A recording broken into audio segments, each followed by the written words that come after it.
Okay, a 2007 Ford F150 King Ranch 543 valve. You guys remember this? I've been waiting on a compressor to come in, and it finally came in from Detroit. Pulled the airbags off of it, pulled the front plastic cowl.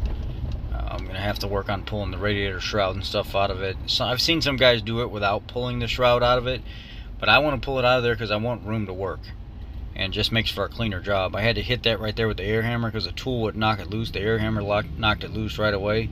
Got to get all the connectors and stuff out of the way. Rusted nuts holding the brackets and stuff on right there with my fingers touching. Just a overall kind of dirty, rusty situation, but I mean, somebody's got to do the job, right? So you start rotating the fan once you get it loose, and the residual tension from the clutch assembly alone will help you spin it right off of there. And here's the compressor.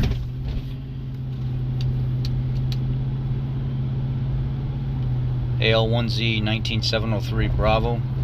Put the fan underneath my table out of the way, and you can see here there's a connector Christmas tree that goes right in front of the shroud. It's got to be pulled out of the way. Somebody's got that high side line really bent back. So pull the Christmas tree connector out of the way, and just kind of working the shroud out on an angle. Got to pull the hose back there while you maneuver the tab up and out of there. It can be done, you just got to be very careful not to break anything. Finally get everything out of the way, and I've got complete access to the front of it, and it's just, you know, makes for a cleaner job having all that, getting all the light and stuff down in there that I need. It's just something I like doing on these. Again, just kind of pointing out how loose, you can see that how the top of the clutch is collapsed, and the bottom there's that huge gap. It's because it's the pulley, the clutch, everything. It's just so rotten and corroded. The compressor itself is leaking oil through the cracks of the compressor, so it wasn't like I could just replace the clutch. I had to really replace the whole thing. It's just dangling around.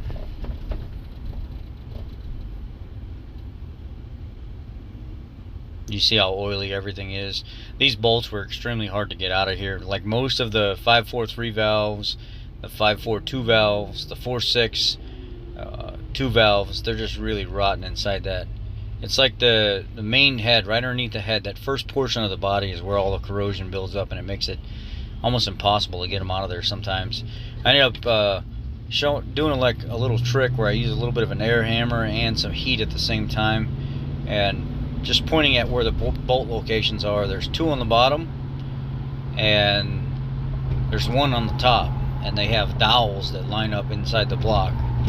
That's me just kind of showing you again how bad the clutch was, just flopping around on the compressor.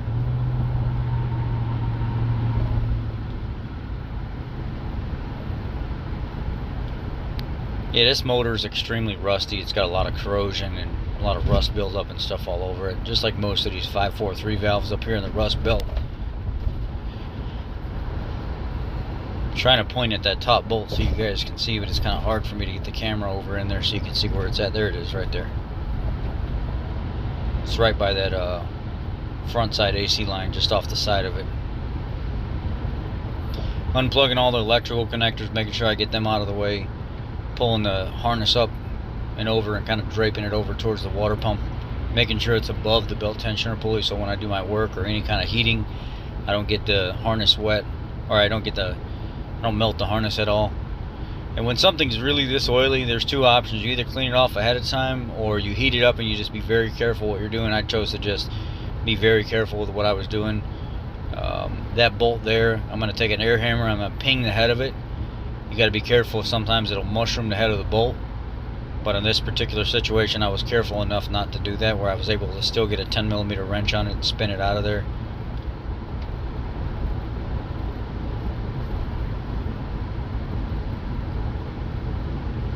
I don't know what I'm saying right here. I had to do a voiceover because there's so much music and noise in the background. There's the air hammer, just kind of lightly tapping it. The corrosion starts falling out of that front pocket where the bolt goes through. This is a lighter duty air hammer. This is just an Aircat for medium duty stuff. Aircat makes a good tool, but I didn't want to go with the big heavy duty CP. I went and got the torch, heated up the collar where the bolt goes through, right there at the head of the bolt, because that's normally where it gets stuck. And then eventually it started to work loose and freed up, and spinning out of the, see all the corrosion falling out of it. It's pretty bad.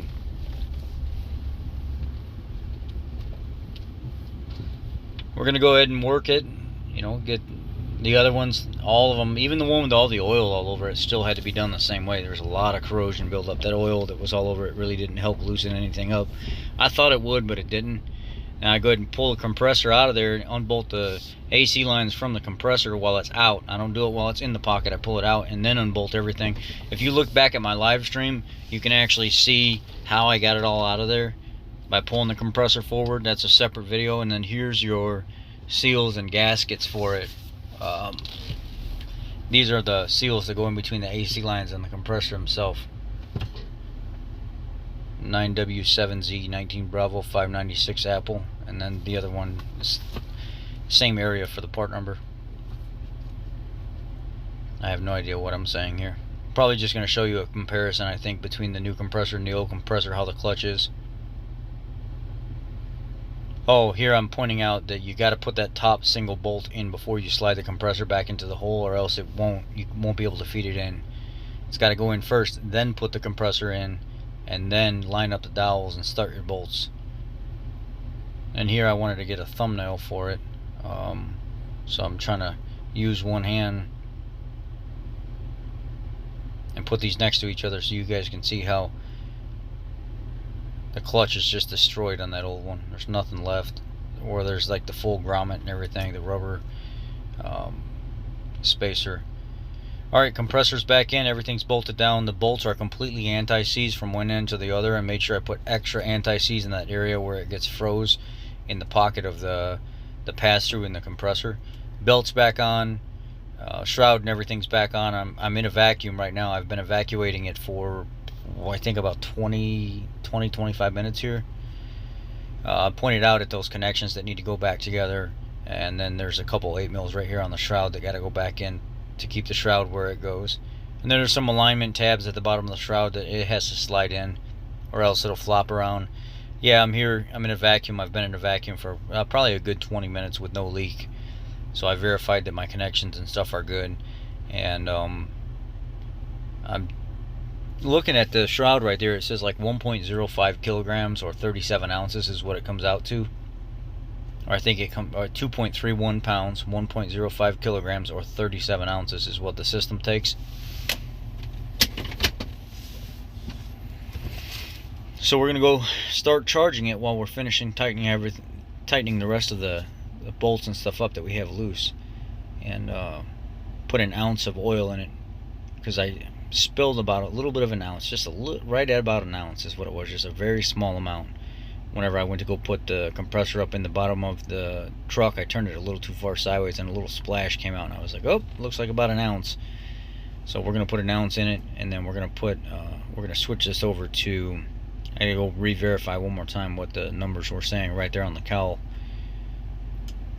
It's that right there behind that spray can, that little black label is where it says all your AC stuff. 1.05 kilograms, which comes out to 2.31 pounds or 37 ounces. And I had to put it through the high side because I'm putting a little bit of oil in there. And then once you actually fire the compressor up, it's going to need to move that oil and stuff around that you just put in. Plus, it's going to have to kind of circulate anything that's not been circulating oil-wise. So the pressures were up real high. They went up to about 325. But as the system ran and started moving everything where it needed to be and kind of basically dissipating the oil and stuff throughout the system, the number started to come down. And it's 90 degrees right now, so 91 degrees, so it's about 2 to 2.5 times ambient temperature is normal, more towards like maybe 2.25, 2.5, and that's exactly what the numbers came down to. Was about it was consistently between 195 and like 220 on the high side, and the low side was right at about 27 to 31 psi on the low side. So we're good. The numbers are in spec. Everything seems to be running fine, and the more I let the system run, the more the high side actually started moving the rest of that oil and stuff around, and it came down to about 210, 215 consistently, 195 to 210. So at this point, everything's charged up. the system's running good. I need to get in the vehicle and drive it just to verify everything is nothing's making noise. It's got good AC and stuff while we're driving, and that's basically what I'm doing right now. I'm voicing this over in the parking lot. I just got done from my test drive. Numbers are all looking good, so at this point, job well done. I'm going to finish up here and close this out and get the vehicle back to the customer. Oh, went and got it a little cleaned up so we can go on a test drive, and it is freezing cold in here. So I'm going to turn this down. Yeah, it's got some cold AC now. Mr. Customer's going to be happy. He said he's been going without AC for quite a while now.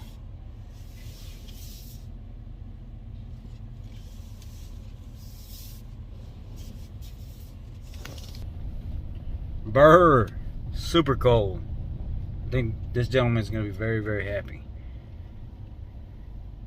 Yeah, so job well done, fixed, get it back to the customer, and yeah, go on to the next job. I don't know if the next job is going to be a rear end or I'm doing a 2.0 liter long block in an edge, so we'll figure that out. Anyhow, y'all be blessed. Thank you.